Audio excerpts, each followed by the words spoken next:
The medical bay of the Harmony's Rest was spotless. Every surface gleamed under the soft blue lighting that the Krevtar species preferred. Dr. Velthra moved through the room on 6 legs, her compound eyes scanning the various monitoring devices that lined the walls. Today was important. Today she would examine her first human. The Krevtar physician had been preparing for this moment for weeks. Ever since Earth joined the galactic community, there had been endless speculation about these strange bipedal creatures. They looked fragile compared to most spacefaring races. Soft skin, no natural armor, no venomous defenses, not even a proper exoskeleton. Yet somehow they had split the atom and reached their moon using primitive chemical rockets. The contradiction puzzled everyone. Velthra's assistant, a floating jellyfish-like being named Palm, drifted into the room. Palm communicated through color changes in his translucent body, which the translation device rendered into speech. "The human has arrived, Doctor. Should I send him in?" "Yes, please do."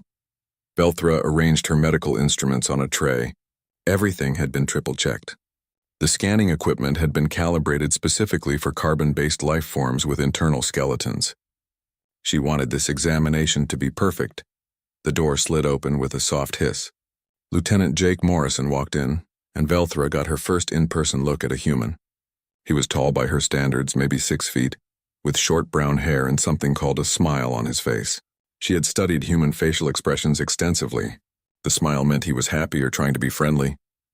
"Hey there, Doc," Jake said, raising one hand in a gesture called a wave. "I'm Jake. Nice to meet you." Velthra clicked her mandibles together in what she hoped was a welcoming way. "Welcome, Lieutenant Morrison. I am Dr. Velthra. Please make yourself comfortable on the examination platform." Jake hopped up onto the platform with an easy grace that surprised her. Most species needed help getting onto elevated surfaces in the ship's standard gravity. He sat there, legs dangling, looking around the room with obvious curiosity. "This is pretty cool. Way more high-tech than our medical facilities back home.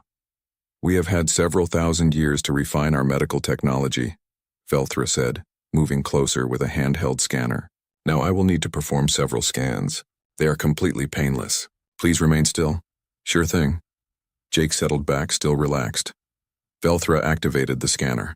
Immediately, a 3-dimensional image of Jake's internal structure began forming on the holographic display. She started with the standard procedure, scanning from head to toe. The human brain was interesting, quite large relative to body size. The cardiovascular system seemed efficient, if a bit redundant. 2 lungs, 1 heart with 4 chambers. The digestive system was straightforward enough. Then she reached the skeletal system and everything changed. Velthra's compound eyes widened. She froze, staring at the display. That could not be right. She ran the scanner again, certain there must be a malfunction. The image refreshed. "The same results appeared, Palm," she said, trying to keep her voice steady. "Run a diagnostic on the skeletal imaging system immediately." The assistant's body flashed yellow with concern. "Is something wrong, Doctor?" "Just run the diagnostic." Jake sat up slightly. "Everything okay, Doc?" Velthra did not answer. Her mind was racing through the images. The human's skeletal structure showed damage. Extensive damage. She counted the sites carefully. 17. 17 separate locations where the bones showed signs of fractures. Some were old, the bone tissue showing the characteristic patterns of healed breaks. Others were more recent. 2 of the fractures, one in the left arm and one in the right leg, showed evidence of multiple breaks in the exact same location. Palm's body turned green. "Diagnostic complete, Doctor. All systems functioning at optimal parameters. No errors detected, no errors." That meant the readings were accurate. This human was sitting in front of her, smiling and relaxed, with 17 broken bones in his body. "Lieutenant Morrison," Velthra said carefully, "do you feel any pain right now?" Jake looked confused. "Pain? No, I feel fine. Why? Any discomfort in your limbs?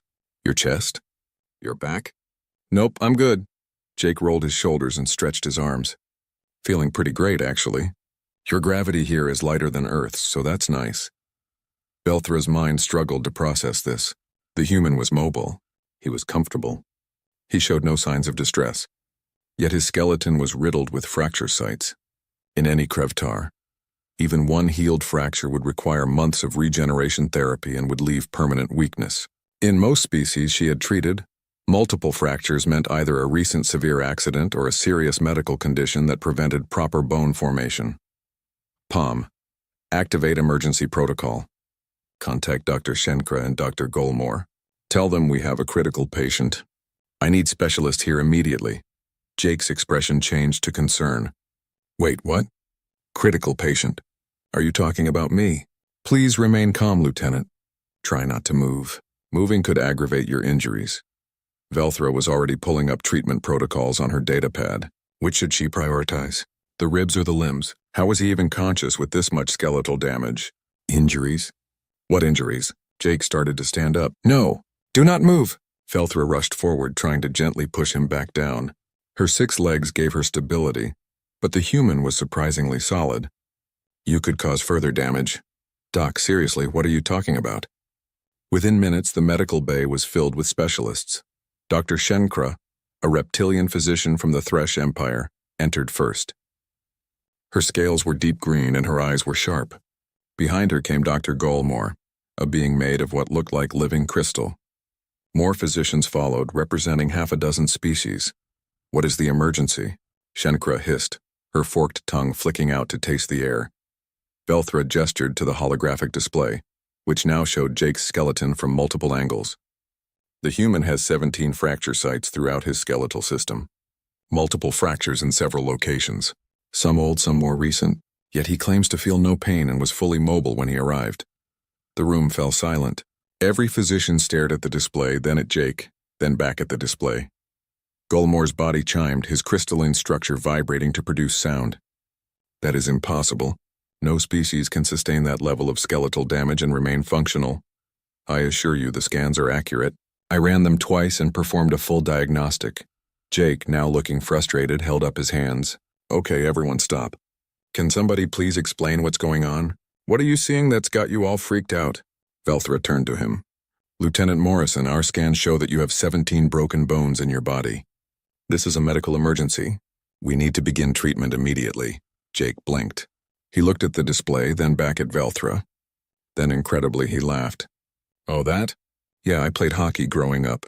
Broke my nose 3 times, couple ribs, my collarbone once. Then I got into motocross in college, that's where I got the arm and the leg. And last year I had a rough landing in my fighter. Cracked a few more ribs in my wrist. I'm fine, Doc, those all healed up. The physician stared at him. Healed. Shenkra moved closer, studying Jake with intense focus. You are saying these fractures are old injuries? Yeah, most of them. Some are from when I was a kid. I was pretty rough on myself growing up. And you experienced no permanent damage? No loss of mobility? No chronic pain? Nope, I mean my nose is a little crooked, but that's about it. Everything works fine. Velthra felt her understanding of medicine shifting beneath her feet. Lieutenant, in most species, a single bone fracture is a severe injury. It requires extensive treatment and often results in permanent weakness. Multiple fractures are typically fatal or permanently disabling. You are telling me that you broke 17 bones and simply recovered? Well, yeah. I mean, it sucked at the time. Hurt like hell, and I had to wear casts and do physical therapy. But bones heal. That's just what they do. Jake looked around at all the shocked faces. This is normal for humans. Do your bones not heal? Our bones can regenerate, Velthra said slowly. But the process requires complete immobility, specialized medical intervention, and often genetic therapy. A Krevtar with a broken leg would be in a regeneration tank for 3 months. Even then, the bone would never be as strong as it was originally. 3 months for a broken leg? Seriously? Jake shook his head. That's rough. I broke my leg when I was 16. Had a cast for 6 weeks, then physical therapy for a few more weeks. I was playing sports again by the end of the summer. Dr. Golmore chimed again, his tone indicating confusion. For my species, bone damage is catastrophic. Our crystalline structure cannot regenerate. A fracture is permanent. We must use prosthetics or remain damaged. That's terrible, Jake said, and he sounded genuinely sympathetic. I'm sorry, I didn't know. I guess humans are pretty lucky that we can heal from that stuff. Shenkra's eyes narrowed. Lieutenant Morrison, I would like to run a test. Would you demonstrate your range of motion for us? I want to see how these healed fractures affect your mobility. Sure, no problem. Jake hopped down from the examination platform. He bent forward and touched his toes easily. He raised his arms above his head. Rot. The conference room aboard the Harmony's Rest had never been so crowded. Dr. Velthra stood at the front, her 6 legs planted firmly on the floor as she faced an audience of over 50 physicians from across the galaxy. The holographic display behind her showed detailed scans of human skeletal systems, each one marked with healed fracture sites. As you can see, Velthra said, gesturing to the display, every human we have examined shows evidence of multiple healed bone fractures. This is not an anomaly. This appears to be normal for their species. A murmur ran through the crowd. Dr. Golmore, sitting in the front row, chimed softly. But how do they survive? The energy required to rebuild bone tissue is enormous. Most species simply cannot spare those resources. That is what we are trying to understand, Velthra replied. She pulled up a new image. This one showing the internal structure of human bone at a microscopic level. Human bones are not solid. They have an outer layer of compact bone and an inner layer of spongy bone filled with marrow. The marrow produces blood cells and contains stem cells that can differentiate into bone-building cells. A physician from the back raised a tentacle. But many species have marrow. That alone does not explain this level of regeneration. No, it does not. But humans have something else. They have specialized cells called osteoblasts and osteoclasts. The osteoblasts build new bone tissue. The osteoclasts break down older damaged bone. These cells work constantly, throughout the human's entire life, remodeling the skeleton. Shenikra, the reptilian physician, stood up. Are you saying human bones are constantly breaking down and rebuilding themselves? Essentially, yes. A human completely replaces their entire skeleton approximately every 10 years through this process. When a bone breaks, these same cells simply increase their activity at the fracture site. They form what humans call a callus, a mass of new bone tissue that bridges the break. Within weeks, the bone is functionally healed. Within months, the callus is completely remodeled and the bone is as strong as it was before, often stronger. The room fell silent. The implications were staggering. Most species had static skeletons. Once fully grown, the bones remained essentially unchanged unless damaged. The idea of a skeleton that constantly rebuilt itself was revolutionary. There is more, Velthra continued. I requested permission to interview several humans about their injury histories. What I learned is disturbing. Humans do not just survive broken bones. They survive injuries that should be fatal to any intelligent species. She pulled up a new file. This is the medical history of Corporal Lisa Chen, one of the Marines assigned to the First Contact mission. At age 26, she was involved in a training accident. Her parachute failed to open properly, and she impacted the ground at high velocity. She broke both femurs, both tibias, her pelvis in 3 places, 3 ribs, and her left humerus. She also ruptured her spleen and had internal bleeding. The holographic display showed the scan of Lisa's skeleton, the fracture sites marked in red. Even healed, the damage was obvious. She was in a medical facility for 2 weeks. She then spent 4 months in physical therapy. 9 months after the accident, she was cleared to return to full active duty. Today, she shows no lasting effects from these injuries beyond some small scars. A physician near the front stood up, his bioluminescent skin flashing with agitation. That is impossible. The trauma alone should have been fatal. The blood loss, the shock to the system, the energy expenditure to heal all that damage. No species can survive that. And yet she did. So did the human construction worker who had a 2-inch diameter metal rod driven completely through his skull and survived with minimal brain damage. So did the human who fell into freezing water and was clinically dead for over 40 minutes before being revived with no permanent effects. So did the human soldier who was shot 3 times with projectile weapons and not only survived but continued fighting until his mission was complete. Velthra let that sink in. She could see the disbelief on every face, on every sensory organ, in every pattern of color or light that the various species use to express emotion. I have spent the last 4 days reviewing Earth's medical databases. What I have found suggests that we have fundamentally misunderstood what it means to be human. They are not fragile, as we assumed. They are perhaps the most durable intelligent species we have ever encountered. She pulled up a chart showing human survival rates for various injuries. Humans have a 73% survival rate for what we classify as catastrophic trauma. That includes severe burns, multiple fractures, massive blood loss, and organ damage. For comparison, the Krevtar survival rate for catastrophic trauma is 12%. The Thresh survival rate is 8%. Most species simply die when subjected to that level of damage. Shenkra's scales had gone pale. How is this possible? What kind of planet produces creatures this resilient? That, Velthra said, is an excellent question. One that I believe requires investigation. I have submitted a request to visit Earth with the xenobiology team. I want to understand what evolutionary pressures created this level of durability. The door to the conference room slid open. Jake Morrison walked in, along with two other humans. Velthra had asked them to attend, though she had not told them why. "Ah, Lieutenant Morrison, thank you for joining us. And these are?" "This is Lieutenant Amy Rodriguez," Jake said, gesturing to a woman with dark hair tied back in a ponytail. "And this is Chief Engineer Pete Johnson." Pete was a large man with sun-weathered skin and a full beard. "Welcome. I have asked you here because we would like to better understand human durability. Would you be willing to answer some questions?" "Sure," Amy said with a smile. "Happy to help." Velthra gestured to the assembled physicians. "Many of us are confused about how humans survive the injuries we have documented. Can you explain, from your perspective, why broken bones are not more serious for your species?" Amy and Pete exchanged glances. "I guess because they heal," Amy said. "I mean, a broken bone hurts and it's inconvenient, but it's not like losing a limb or damaging your brain. You just have to keep it still for a while and let it knit back together." "When you say a while, how long do you mean?" asked a physician with multiple eye stalks. "Depends on the bone," Pete said. "A finger might be 4 to 6 weeks. A leg could be 8 to 12 weeks. Kids heal faster than adults. I broke my arm when I was 8, had the cast off in 5 weeks. And you require no medical intervention beyond immobilization? Well, sometimes they have to set the bone if it's broken badly," Jake said. "That means putting it back in the right position. And you take painkillers for the first few days, but mostly you just wait for it to heal naturally." A Krevtar physician in the third row clicked her mandibles in distress. "But the pain. How do you tolerate the pain?" "It's not that bad after the first few days," Amy said. "Like a deep ache, mostly. You learn to work around it?" Velthra watched the humans carefully. They genuinely did not understand why this was remarkable. To them, breaking bones was just a normal part of life. Something inconvenient but manageable.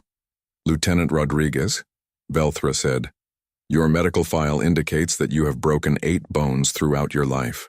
Is that correct?" "Sounds about right. 2 fingers playing basketball, my wrist falling off a horse, my ankle in a car accident, a couple of toes, and my nose once in a fight during basic training."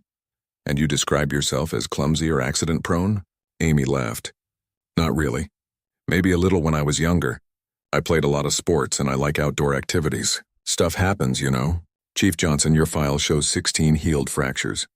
That is above the human average. Can you explain why you have sustained so many injuries?" Pete shrugged his massive shoulders. "I work construction when I'm not on a ship. It's physical work. You drop things, things fall on you, you take a bad step and twist something. I also grew up on a farm. Broke 3 ribs when I was 12 after a cow kicked me. Broke my leg when I was 15 fixing a tractor. Broke my hand when I was 22 in a bar fight. That one was stupid, I'll admit." He said it all so casually, as if being kicked by a large animal and breaking multiple ribs was just a normal childhood memory. "And you continued working on the farm after the cow injured you?" Shinkra asked. "Well, not right away. I was laid up for a couple weeks. But yeah, once I could move around okay, I got back to my chores." "Farm doesn't run itself," Golmore chimed, his crystal body resonating with confusion. "Lieutenant Morrison, you stated that you had a rough landing in your fighter that caused several fractures. Can you describe this incident?" "Sure. I was flying a training mission and had an engine failure. Had to eject at low altitude. The landing was harder than it should have been. Cracked 3 ribs, my wrist, and gave myself a pretty bad concussion." "And this incident was how long ago?" "About 14 months. You were able to return to flight status after such an incident?" "Took about 4 months of medical leave and flight evaluations, but yeah, I'm fully cleared now." Velthra pulled up a video file. "With your permission, Lieutenant, I would like to show your flight commander's report on this incident." Jake looked surprised but nodded. Okay, the video played. It showed helmet camera footage from Jake's fighter. The engine warning lights flashed red. Jake's voice calm despite the shuttle descended through Earth's atmosphere, and Dr. Velthra gripped her seat with 4 of her 6 legs. The turbulence was worse than anything she had experienced in 20 years of space travel. Beside her, Dr. Shenkra's scales had gone completely white, a sign of extreme stress in her species. Dr. Golmore, strapped into a specially reinforced seat, was chiming in distress. Is this normal? Shenkra hissed, her forked tongue flickering rapidly. Jake Morrison, piloting the shuttle with easy confidence, glanced back. Yeah, just some wind shear. Nothing to worry about. We'll be through it in a minute. Nothing to worry about. The human said that as the shuttle shook hard enough to rattle Velthra's teeth. She checked the readings on her environmental suit. The external air pressure was increasing rapidly as they descended. The oxygen content was rising. The temperature was fluctuating wildly.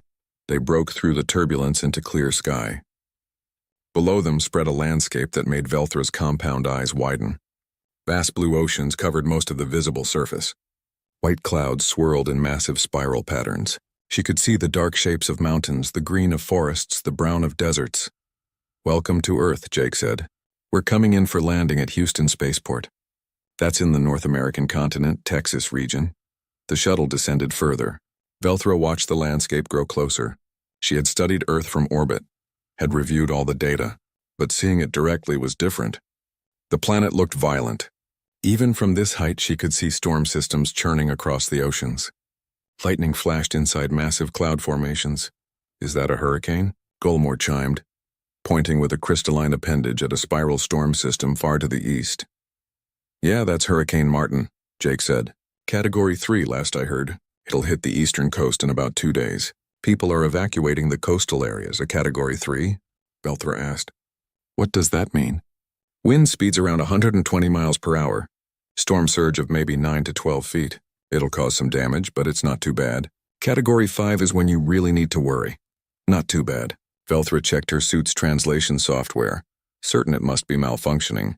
But no. Jake had definitely said that winds of 120 miles per hour were not too bad. The shuttle landed smoothly on a concrete pad. Through the viewport, Velthra could see the spaceport facilities. Humans moved around outside without environmental suits exposed to the elements. The temperature reading on her display showed 31 degrees Celsius with 78% humidity. Okay, folks, Jake said, unbuckling from his seat. Welcome to Houston in August. Fair warning, it's pretty hot out there. Stay hydrated. He opened the shuttle door. Immediately, Velthra felt the change. Even inside her environmental suit, she could detect the shift in air pressure.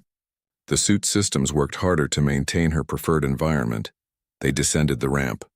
The moment Velthra's legs touched Earth's surface, she felt it. The gravity. She had known Earth was a high-gravity world. The data had said 1G, which was about 40% higher than her homeworld. But knowing and experiencing were different things. Every step required more effort. Her legs, which had carried her easily for 50 years, suddenly felt heavy. Her internal organs pressed down uncomfortably against her lower body cavity. She was struggling just to walk normally. Shenkra was faring even worse. The reptilian physician was moving slowly, her head held low to the ground. This gravity, she hissed. How do they function in this? Jake and the other humans walked normally, completely unbothered by the gravity that was crushing the alien visitors. A human woman approached, her dark hair pulled back in a practical bun. She wore simple clothing that left her arms and legs completely exposed to the environment. Dr. Velthra, I'm Dr. Helen Price, director of the Xenobiology Research Center. Welcome to Earth. Velthra managed to click her mandibles in greeting. Thank you for hosting us, Dr. Price. I apologize if we seem slow. Your gravity is quite challenging. Oh, I'm sorry. We have gravity compensators inside if you need them. I sometimes forget how heavy Earth is compared to most worlds. Helen gestured toward a nearby building. Let's get you inside and settled. Then we can begin the tour. The walk to the building took twice as long as it should have. By the time they reached the door, Velthra was exhausted. Her breathing spiracles were working overtime. She had known Earth was rated as a high-gravity world, but she had not truly understood what that meant until now. Inside, the building was climate-controlled and equipped with gravity compensators. The moment Velthra stepped into the adjusted field, she felt relief. Her body weight decreased to something manageable. Around her, Shenkra and Golmore also relaxed visibly. Better? Helen asked with a sympathetic smile. Much better, Velthra admitted. Dr. Price, I must ask, how do humans develop in such high gravity? Does it not cause health problems? We're born in it, so we adapt. Actually, our bones and muscles develop to be much denser and stronger because of the gravity. When humans go into space, they have to exercise regularly, or they start to lose bone and muscle mass. Our bodies are built for this environment. Of course they were. Velthra should have realized. Humans did not just survive on a high-gravity world. They were optimized for it. Their dense bones, their powerful muscles, their entire body structure made sense now. They had to be built heavily to function in these conditions. Now, Helen said, leading them down a hallway, I understand you want to learn about Earth's environment and how it shaped human evolution. I've prepared a comprehensive presentation, but I think the best way to learn is to experience it directly. With proper safety precautions, of course. They entered a large conference room with windows overlooking the spaceport. Helen pulled up a holographic display showing Earth from space. Earth is what we call a highly dynamic planet. Our geological activity is extensive. We have tectonic plates that constantly move, causing earthquakes and volcanic eruptions. We have extreme weather patterns driven by our atmospheric circulation. We have a diverse range of ecosystems, each with unique challenges. We reviewed your geological data, Golmore chimed. The seismic activity alone should make the planet uninhabitable. You have thousands of earthquakes daily. Most of them are minor, Helen said. But yes, we do get major quakes regularly. The big ones can destroy cities. We've learned to build structures that can withstand them for the most part, and we've learned to predict them with reasonable accuracy. Shenkra's scales rippled. And the volcanic activity? Your data shows over 1,500 potentially active volcanoes.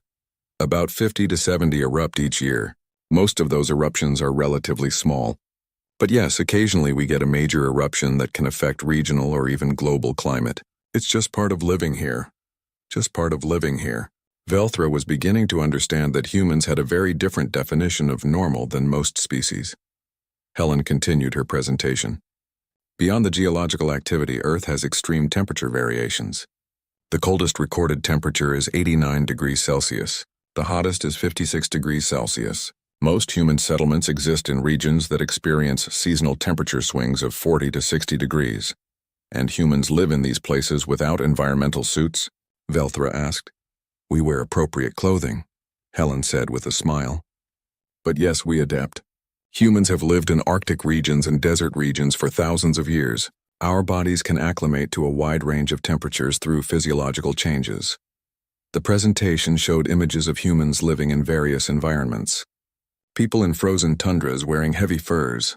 People in scorching deserts covered in light, flowing garments. People in tropical jungles dealing with extreme heat and humidity. People in high mountains where the air was thin. Our atmosphere is also unusual, Helen continued.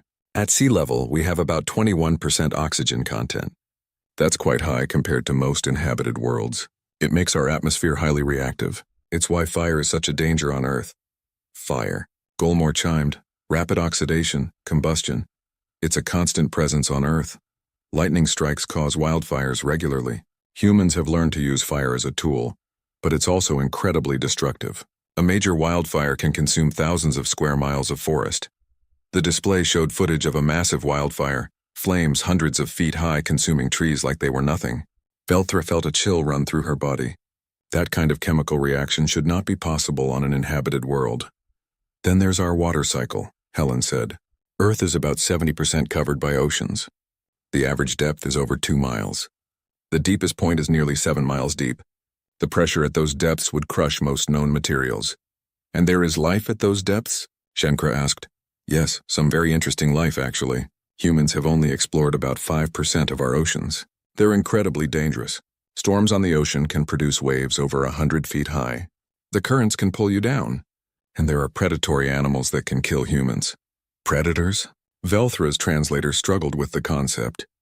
You mean other species that hunt humans? Used to, more commonly. Nowadays, attacks are rare. But yes, Earth has large predators. Sharks in the oceans, big cats on land, crocodiles in rivers. Humans are at the top of the food chain now, but that's a relatively... The farm belonged to a family named the Hendersons. It was located in what humans called the Midwest, a vast region of flat grasslands that stretched for thousands of miles. As the transport vehicle descended toward the property, Velthra could see ordered rows of crops covering the landscape like a green blanket. This is a grain farm, Helen explained. They grow wheat, corn, and soybeans. It's been in the Henderson family for 4 generations. They landed near a cluster of buildings. A man and a young boy came out to meet them. The man was perhaps 50 years old, with skin weathered by sun and wind. He wore simple work clothes and a wide-brimmed hat. The boy looked about 12, smaller than the man but already showing the same solid build. "Dr. Price," the man said, shaking Helen's hand. "Good to see you again. Carl, thanks for agreeing to host us. This is Dr. Velthra, Dr. Shenkra, and Dr. Golmore. They're visiting from the Galactic Medical Council." Carl nodded to each of them. "Welcome to Earth, this is my son Danny. He's learning the family business." Danny waved shyly. Even the child looked strong and healthy. Velthra noticed his hands were calloused, already marked by physical work. "I understand you want to learn about human life on Earth," Carl said. "Well, farming is about as basic as it gets. We work with the land, grow food, deal with whatever nature throws at us." "Whatever nature throws at you?" Shenkra asked. Carl smiled. "Come on, I'll show you around. Fair warning, we're in the middle of harvest season, so it's busy, and there's a storm system moving in later today." They walked toward the fields. Even with her gravity compensator active, Velthra found the walk challenging. The sun was bright and hot, the air humid. Her environmental suit was working hard to keep her comfortable. "How much land do you farm?" Golmore asked. "About 2,000 acres, Carl said. That's roughly 8 square kilometers. It's a medium-sized operation by modern standards. 8 square kilometers managed by one family." Velthra tried to imagine the logistics. On her homeworld, that much agricultural land would require automated systems and dozens of workers. They reached a field where a massive machine was harvesting wheat. The combine harvester dwarfed even the large human operating it. It moved through the field, cutting and processing grain with mechanical efficiency. "That's my eldest son Frank running the harvester," Carl said with pride. "He's been operating heavy machinery since he was 14. 14? Velthra said. "But that's a child. By human standards, 14 is a teenager. Old enough to learn and work with supervision. Danny here already knows how to drive a tractor, don't you, son?" The boy nodded. "Dad's teaching me how to run the planter next spring." Velthra exchanged looks with Shenkra. Human children operated heavy machinery. That alone was remarkable. "What kind of challenges do you face?" Helen asked Carl, though Velthra suspected she already knew the answer. "Oh, where do I start? Weather is the big one. Too much rain, not enough rain, frost at the wrong time, hail, tornadoes. Last year we had a hailstorm that destroyed about 30% of our corn crop. Stones the size of golf balls falling from the sky at over 100 miles per hour. And you were outside during this?" Golmore chimed. "Hell no. We got into the storm shelter. You don't mess around with weather like that. My grandfather tried to save some equipment during a hailstorm back in '52. Stone hit him in the head, fractured his skull. He survived, but he learned his lesson. Survived a fractured skull. Said so casually, like it was just a family anecdote. Then there's equipment failures," Carl continued. "Machines break down, sometimes at the worst possible times. I've had a combine catch fire in the middle of harvest. I've had tractors roll over. 3 years ago I got my leg pinned under a tractor when the jack failed. Broke my femur in 2 places." He said it while walking normally, showing no signs of lingering injury. "How long were you unable to work?" Velthra asked. "I was back on light duty after about 6 weeks. Full work after 4 months. Harvest doesn't wait for you to heal, Doc. You do what you can." They continued walking through the farm. Carl showed them the silos where grain was stored, the workshops where equipment was repaired, the livestock pens where cattle grazed. Each area presented its own dangers. Heavy equipment, large animals, high structures. "We had a cow get spooked a few months back," Carl said, pointing to the cattle. "Kicked Danny here in the ribs. Cracked 2 of them." Danny shrugged. "It hurt bad for a few weeks, but I'm fine now." A large animal had kicked a child hard enough to break bones, and the family treated it as a minor incident. Velthra was beginning to understand that Earth did not have minor incidents. It had catastrophes that humans had simply learned to survive. The sky was darkening. Velthra looked up and saw massive clouds building on the horizon. They were black and green, roiling with internal motion. Lightning flashed inside them. "Storm's coming in faster than predicted," Carl said, checking a handheld device. "We need to get Frank out of the field and get everything secured." "Is it dangerous?" Shenkra asked. "Could be. Radar shows rotation in the storm. Might spawn a tornado." Tornado. Velthra knew that word from her studies. A rotating column of air with wind speeds that could exceed 300 miles per hour, capable of destroying anything in its path. "Should we return to our ship?" Golmore asked, his crystalline body chiming with anxiety. "No time now," Carl said. "Storm will be here in about 20 minutes. You'll come with us to the shelter." "Helen, you know the drill." Helen nodded. "Let's move, everyone." They hurried back toward the main house. The wind was picking up, bending the wheat in the fields. The sky grew darker by the minute. Velthra's suit sensors were going wild, detecting rapid pressure changes and increasing wind speeds. Frank had abandoned the harvester and was running toward them. Even at a distance, Velthra could see his calm urgency. This was serious, but he was not panicking. Carl led them to a concrete structure built into the ground near the house.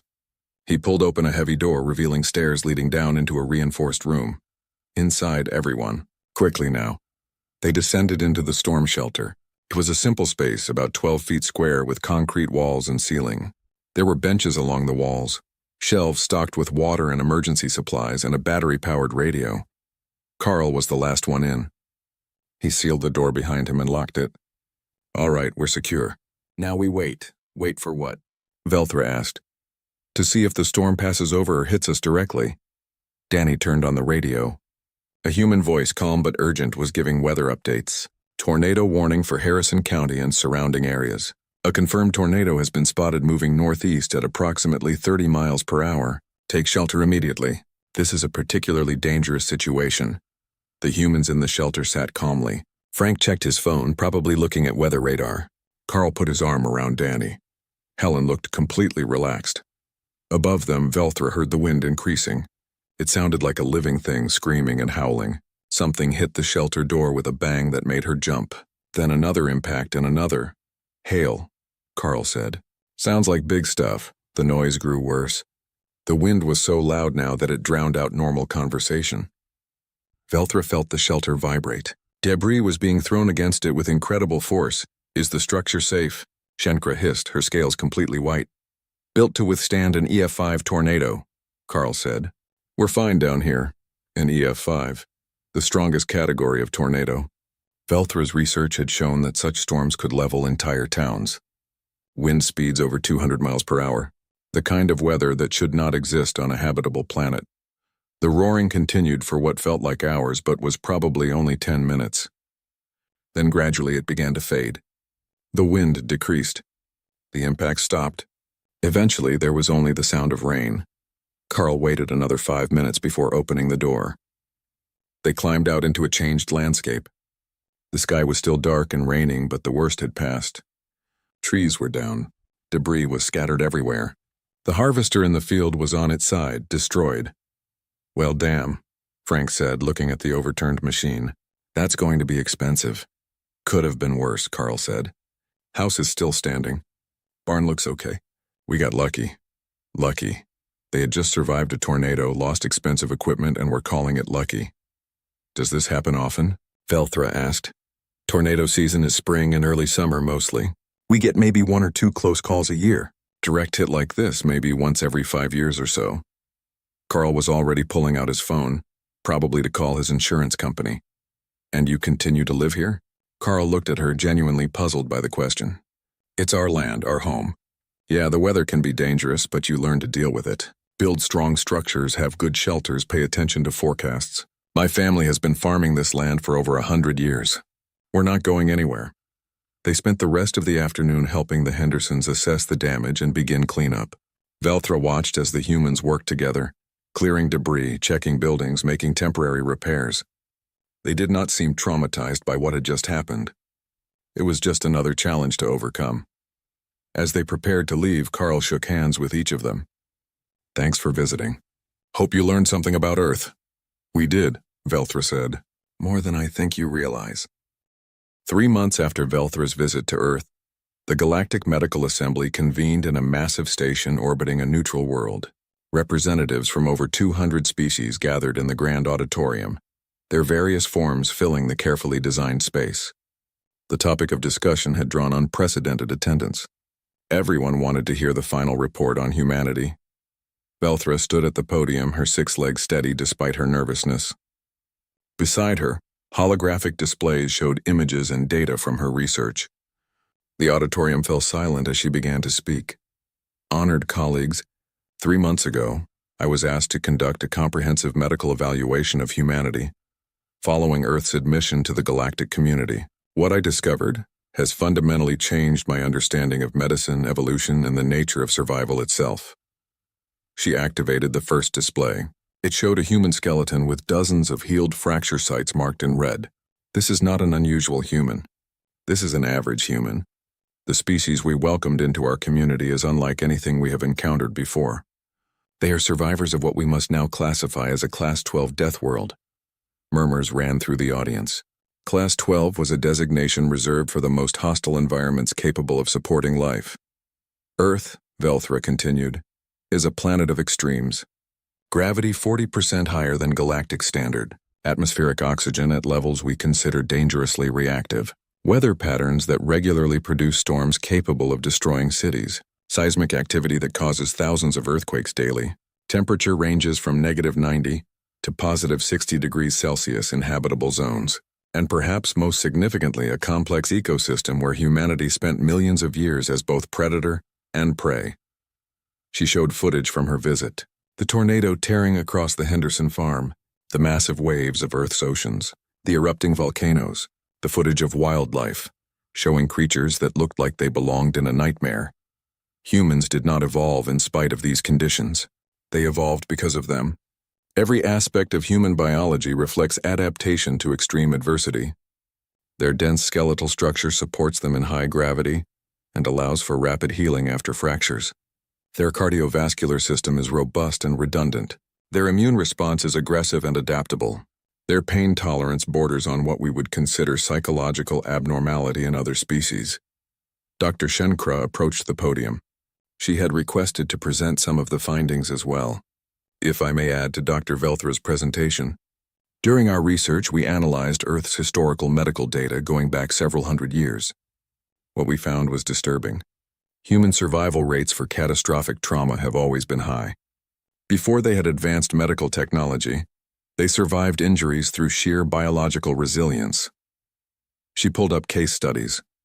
Here is a documented case from Earth year 1848. A human male had a 13-pound iron rod driven completely through his skull.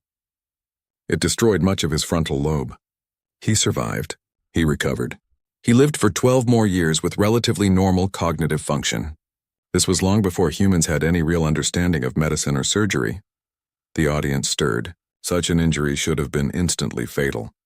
Here is another case from 1972. A human construction worker fell from a height of 15 stories. He impacted concrete. He fractured nearly every major bone in his body. He was clinically dead for 4 minutes. Human physicians managed to revive him. He spent a year in recovery. He returned to construction work. He lived to age 78. Shenkra's scales flickered with emotion. We must understand what this means. Humans have been surviving impossible injuries for their entire recorded history. This is not new. This is normal for them. Golmore chimed, his crystal body resonating through the auditorium. The Galactic Medical Council must also address the psychological aspects of human resilience. We interviewed over 300 humans during our research. Their attitude toward injury and pain is fundamentally different from every other species we have studied. He showed footage from the interviews, humans describing serious injuries with casual indifference, laughing about broken bones, joking about near-death experiences. Humans have what they call a pain threshold, the point at which discomfort becomes actual pain. But beyond that, they have a pain tolerance, the amount of pain they can experience while remaining functional. For most species, these are the same. For humans, the tolerance is significantly higher than the threshold. They can function through pain that would incapacitate us. Furthermore, Golmore continued, humans have a psychological trait they call stubbornness or determination. When faced with impossible situations, many humans simply refuse to give up. They will continue trying to survive long past the point where logic suggests they should stop. This mental resilience is as important as their physical durability. Velthra took over again. All of this leads to several recommendations that the Medical Council must consider. First, we must completely revise our medical protocols for humans. Standard injury assessments do not apply. What we consider a critical injury may be minor to a human. What we consider fatal may be survivable. She brought up a new chart. Second, we must recognize that humans may be uniquely suited for certain roles in galactic society. Environments we consider too dangerous for habitation may be manageable for humans. Rescue operations in high-gravity or high-risk situations could be conducted by human teams, where other species would fail.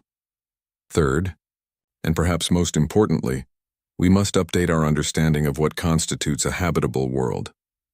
By our previous standards, Earth should not have developed intelligent life. The fact that it did suggests our models are incomplete. There may be other worlds we have dismissed as uninhabitable that could support life, perhaps even intelligent life. The auditorium erupted into discussion.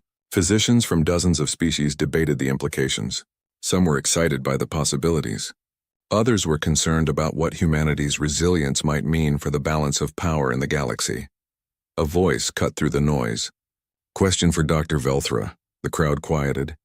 The speaker was Ambassador Zekthar, a military official from the Vrax Collective. The Vrax were one of the more militant species in the galactic community. Doctor, you have presented humans as incredibly durable. Does this not make them a potential threat? A species that can survive injuries that would kill our soldiers could be formidable opponents in combat. Velthra had been expecting this question. Ambassador Zekthar, I understand your concern. However, I believe you are looking at this incorrectly. Yes, humans are durable, but that durability comes from millions of years of surviving their planet, not from any aggressive nature. In fact, human cooperation and social bonding are key components of their survival strategy. Helen Price, who had accompanied them to the assembly, stood up. If I may address the ambassador's concern directly, humans are not warriors by nature. We are survivors. There is a difference. Yes, we can endure significant damage, but we evolved that way because we had to work together to survive. A human alone on Earth would not last long. We survived as groups, as communities. That cooperation is as fundamental to our nature as our physical resilience. And to be clear, Helen continued, humans have no interest in conflict with the galactic community. We're here to learn, to share, to contribute. We've seen what war does to our own species. We lost hundreds of millions in global conflicts before we unified. We have no desire to repeat that on a galactic scale. Jake Morrison stood up as well. I'm a fighter pilot. I train for combat. But you know what most of my training is actually about? Survival. How to survive if your ship fails. How to survive in hostile environments. How to survive long enough to be rescued. Humans are good at surviving. That's not the same as being good at destroying. Ambassador Zekthar considered this. Finally, he nodded. I accept your explanation. But the Vrax Collective will be watching humanity closely. I hope your peaceful intentions remain true. The assembly continued for several more hours. Various species asked questions, raised concerns, proposed collaborations. By the end, a consensus had emerged. Humanity would be welcomed fully into the galactic community, but with a unique designation. They would be the first species classified as high-resilience adaptation specialists. As the assembly concluded, many physicians approached Velthra. They wanted copies of her research. They wanted to study human biology themselves. Some wanted to visit Earth. The humans had gone from being a curiosity to being one of the most studied species in the galaxy. Later, Velthra found Jake in the station's observation lounge. He was looking out at the stars, a drink in his hand. She approached on her 6 legs, moving quietly. Lieutenant Morrison, he turned and smiled. Hey Doc, congratulations on the presentation. You did great, thank you. I wanted to speak with you privately if you have time. Sure. What's up? Velthra settled into a resting position beside him. When I first scanned you and saw those 17 broken bones, I thought I was looking at a dying patient. Someone who needed immediate emergency care. I was wrong. I was looking at the history of someone who refused to stop living. Jake nodded. That's a good way to put it. I have spent my entire career as a physician learning to heal the sick, and